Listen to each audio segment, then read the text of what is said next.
네, 주안의 만나 5월 28일 토요일 묵상을 함께 나누도록 하겠습니다. 오늘 말씀은 사무엘상 14장 1절에서 23절 말씀으로요.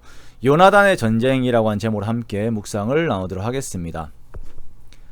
오늘 본문은 전쟁의 상황에서 사람의 능력이 아닌 하나님을 의지함으로 승리를 쟁취하는 요나단의 믿음의 전쟁을 보여주고 있습니다. 사울의 아들 요나단은 그의 아버지와는 다른 신앙의 노선을 걸어간 사람입니다. 사울은 자기 자신의 지위를 보았을 때 스스로가 왕이었어요. 하지만 요나단의 경우는 하나님이 그의 왕이었습니다. 그러므로 요나단은 그의 신앙 고백 아래에서 다윗에게 왕권을 양보할 수도 있었던 사람이었어요. 그는 세상의 가치보다, 다른 가치들보다 하나님을 더욱 귀한 가치로 여겼고, 세상의 가치로 인하여서 마음이 좌지우지 되지 않고 하나님으로 인하여 그의 마음이 확고했던 사람입니다. 자, 오늘 본문에서의 요나단과 그의 무기든 자의 용기 있는 전투는 하나님 앞에서의 요나단의 신앙을 보여주고 있습니다. 이스라엘과 블레셋의 전쟁을 할 때에 요나단은 자신의 무기든 자에게 하나의 계획을 말하는데요. 그것은 둘이서만 블레셋으로 넘어가서 기습할 것을 계획해요. 자, 그리고 블레셋 진영으로 넘어가는 이 일에 대해서 그의 아버지 사울에게는 말을 하지 않습니다. 자, 봐요. 군인 둘만 블레셋의 진영으로 넘어간다라고 하는 것은 아주 위험천만한 일입니다. 보통 자신의 영웅적인 면모를 과시하고자 어떤 허세 가운데서 이런 일들을 하는 사람들이 몇몇 있습니다만, 진짜 이러한 것은 목숨을 걸어야 하는 일이죠. 요나단이 기습작전을 계획한 동기를 보면 6절에서 우리가 이 할례받지 않은 자들에게로 건너가자. 여호와께서 우리를 위하여 일하실까 하노라. 여호와의 구원은 사람이 많고 적음에 달리지 아니하였느니라 라고 하는 그 신앙 고백 가운데서 이 일이 벌어지고 있음을 우리가 보게 됩니다. 먼저는 요나단이 그가 할례받지 않은 자들, 즉 하나님의 대적과 싸우고 있음에 대한 명확한 인식이 있어요. 가나안 정복 전쟁의 연장인 것이죠. 그리고 그는 하나님께서 그들과 함께 하신다면 사람의 많고 적음은 문제가 되지 않음을 고백합니다. 참으로 대단한 신앙 고백이죠. 그리고 무기든 자도 대단해요. 당신의 마음에 있는 대로 다 행하여 앞서가소서. 내가 당신과 마음을 같이하여 따르리이다.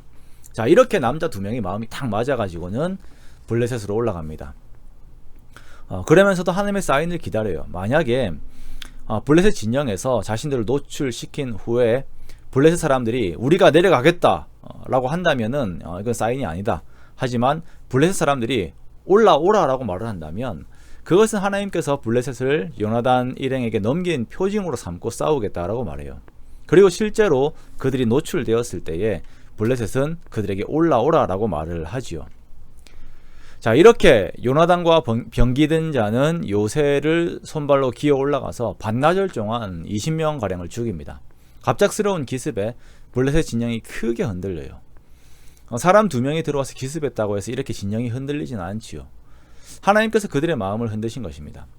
20절에 보니까 블레셋 사람들의 마음이 흔들려 서로 칼로 자기 동무들을 쳐요. 요나단이 선포한 대로 구원은 사람의 많고 적음에 있지 않고 함께 하시는 하나님께 있음이 증거된 것입니다. 자, 이러한 2명의 기습으로 인하여 흔들린 블레셋은 모든 합류한 이스라엘 사람들로 인하여서 전쟁에서 패하게 됩니다. 자, 하나님 앞에서의 요나단의 모습은 어제 보았던 사울의 신앙과 비교가 됩니다. 사울은 흩어지는 사람들을 보면서 그의 마음이 흔들렸어요. 하나님을 온전히 의지하지 못합니다. 그러나 요나단의 모습을 보면 2명밖에 되지 않는 전력이지만 그가 하나님을 의뢰함으로 인하여서 전쟁에서의 승리를 가지고 옵니다. 자, 이 두 사람의 비교는 오늘을 살아가고 있는 우리들의 신앙적인 자세에 교훈을 줍니다. 내가 오늘을 살면서 정말 의지하며 기대고 있는 것이 무엇인가? 나의 명성, 혹은 사람들로부터 오는 인정, 사람의 많고 적음, 재정적인 능력, 학적인 능력 등을 의지함으로 인하여서 나열된 위의 요소들로 인해서 마음이 떨리기도 하고 안심이 되기도 하는 그러한 정함이 없는 나의 마음을 가지고 있지는 않습니까? 하나님께서 사울의 불신앙과 요나단의 믿음을 비교하여서 올려놓으신 것은 우리들에게 요나단과 같은 믿음을 요구하시기 때문입니다. 나 비록 상황이 어렵지만 그러한 상황에 있다고 하더라도 상황보다 크신 하나님을 믿는 그 믿음을 귀하게 여기시고 그 믿음을 통하여 하나님의 큰 일을 이루시고자 하시는 것이에요. 우리의 신앙이 요나단과 같은 이러한 담대한 믿음의 신앙이 되기 원합니다. 그렇게 주의 뜻을 이루어내는 자들이 되기 원합니다. 그리하여서 하나님으로 말미암은 이김의 축복이 저와 여러분들의 삶에 가득하시기를 주님의 이름으로 축원합니다.